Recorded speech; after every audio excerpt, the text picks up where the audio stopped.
True. Nervous. Very, very dreadfully nervous I had been, and am. But why will you say that I am mad? The disease had sharpened my senses, not destroyed, not dulled them. Above all was the sense of hearing acute. I heard all things in the heaven and in the earth. I heard many things in hell. How then am I mad?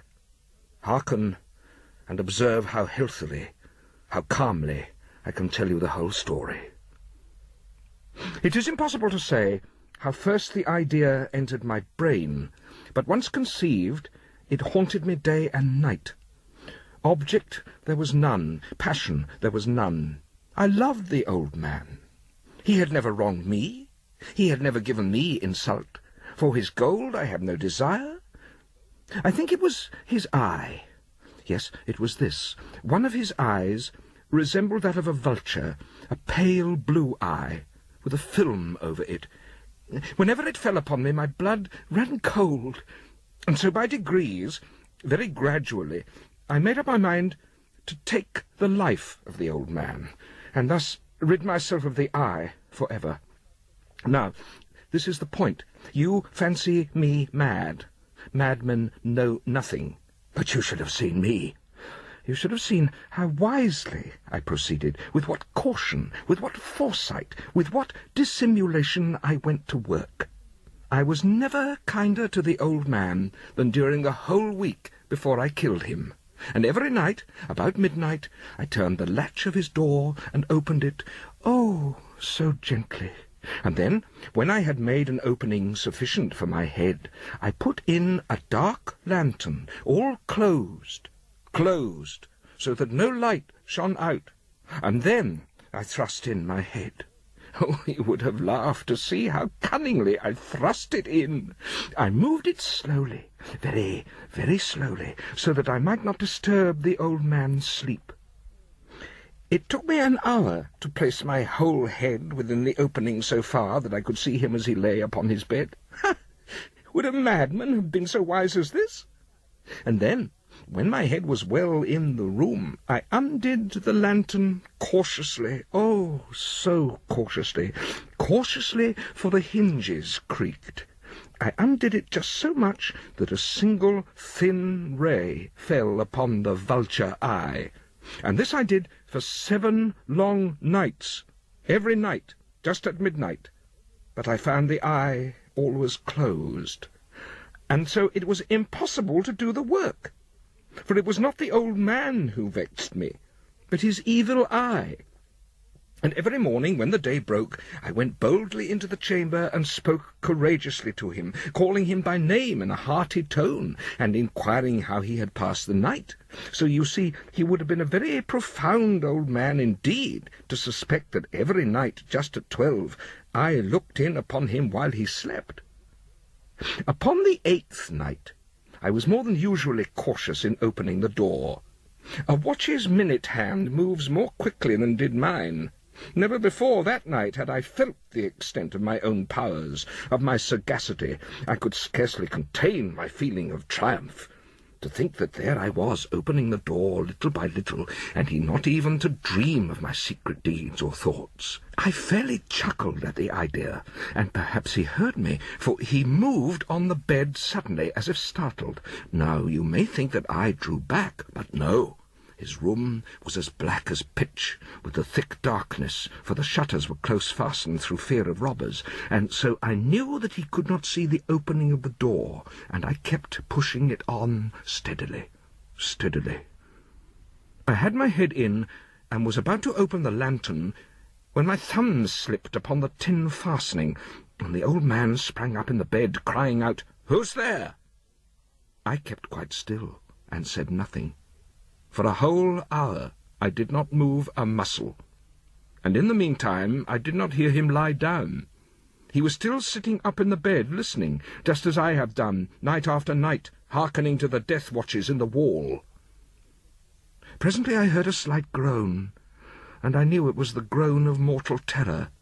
It was not a groan of pain or of grief. Oh, no! It was the low, stifled sound that arises from the bottom of the soul when overcharged with awe. I knew the sound well. Many a night, just at midnight, when all the world slept, it has welled up from my own bosom, deepening with its dreadful echo the terrors that distracted me. I say I knew it well. I knew what the old man felt, and pitied him, although I chuckled at heart. I knew that he had been lying awake ever since the first slight noise when he had turned in the bed. His fears had been ever since growing upon him. He had been trying to fancy them causeless, but could not. He had been saying to himself, "It is nothing but the wind in the chimney. It is only a mouse crossing the floor," or "It is merely a cricket which has made a single chirp." Yes, he has been trying to comfort himself with these suppositions, but he had found all in vain. All in vain, because death, in approaching him, had stalked with his black shadow before him and enveloped the victim. And it was the mournful influence of the unperceived shadow that caused him to feel, although he neither saw nor heard, to feel the presence of my head within the room. When I had waited a long time, very patiently, without hearing him lie down, I resolved to open a very, very little crevice in the lantern. So I opened it. A single dim ray, like the thread of the spider, shot from out the crevice, and full upon the vulture eye. It was open, wide open, and I grew furious as I gazed upon it. I saw it with perfect distinctness, all a dull blue, with a hideous veil over it that chilled the very marrow in my bones. But I could see nothing else of the old man's face or person, for I had directed the ray as if by instinct precisely upon the damned spot. Now, I say, there came to my ears a low, dull, quick sound, such as a watch makes when enveloped in cotton. I knew that sound well, too. It was the beating of the old man's heart. It increased my fury, as the beating of a drum stimulates the soldier into courage. But even yet I refrained and kept still. I scarcely breathed. I held the lantern motionless. I tried how steadily I could maintain the ray upon the eye. Meanwhile, the hellish tattoo of the heart increased. It grew quicker and quicker, and louder and louder. Every instant the old man's terror must have been extreme. It grew louder, I say, louder every moment. Do you mark me well? I have told you that I am nervous, so I am. And now at the dead hour of the night, amid the dreadful silence of that old house, so strange a noise as this excited me to uncontrollable terror. Yet, for some minutes longer, I refrained and stood still, but the beating grew louder, louder. I thought the heart must burst. And now a new anxiety seized me. The sound would be heard by a neighbour. The old man's hour had come. With a loud yell, I threw open the lantern and leapt into the room. He shrieked once only. In an instant I dragged him to the floor and pulled the heavy bed over him. I then smiled gaily to find the deed so far done. But for many minutes the heart beat on with a muffled sound. This, however, did not vex me. It would not be heard through the wall. At length it ceased. The old man was dead.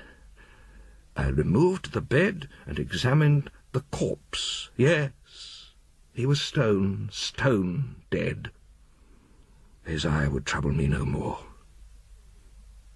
If still you think me mad, you will think so no longer when I describe the wise precautions I took for the concealment of the body.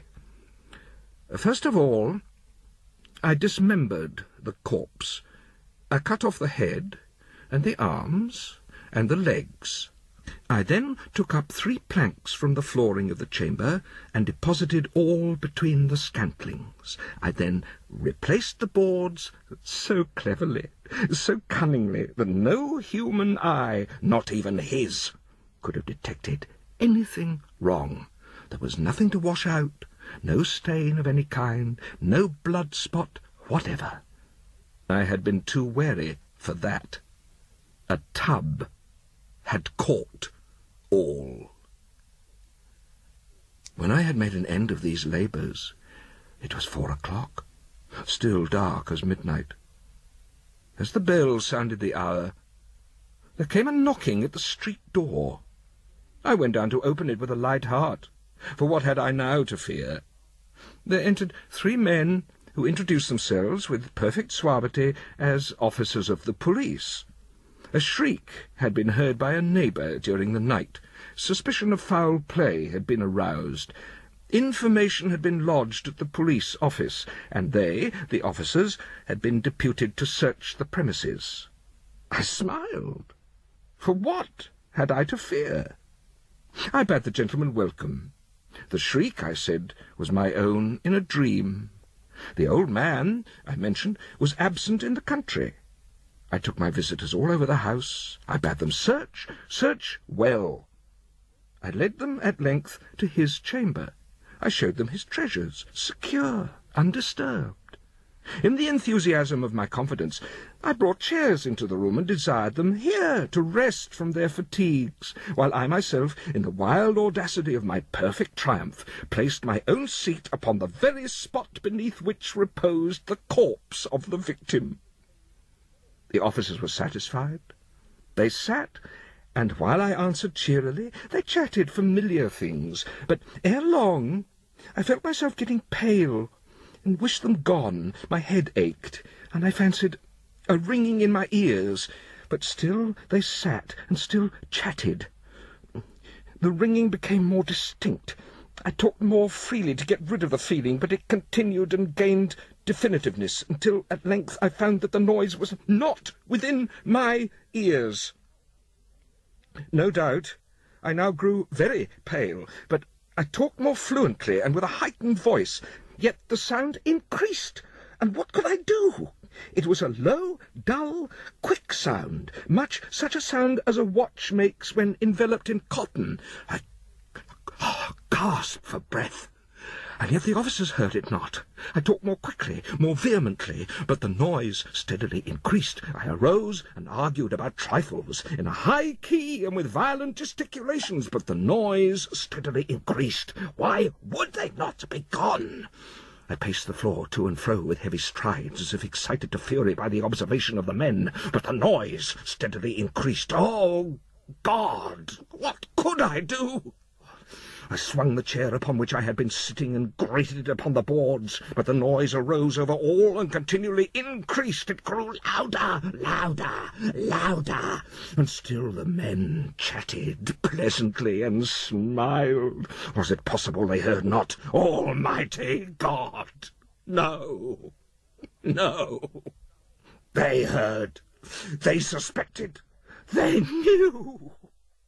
I could bear those hypocritical smiles no longer. I felt that I must scream or die. And now again, hark, louder, louder, louder, louder. Villains! I shrieked. Dissemble no more. I admit the deed. Tear up the planks. Here, here. It is the beating.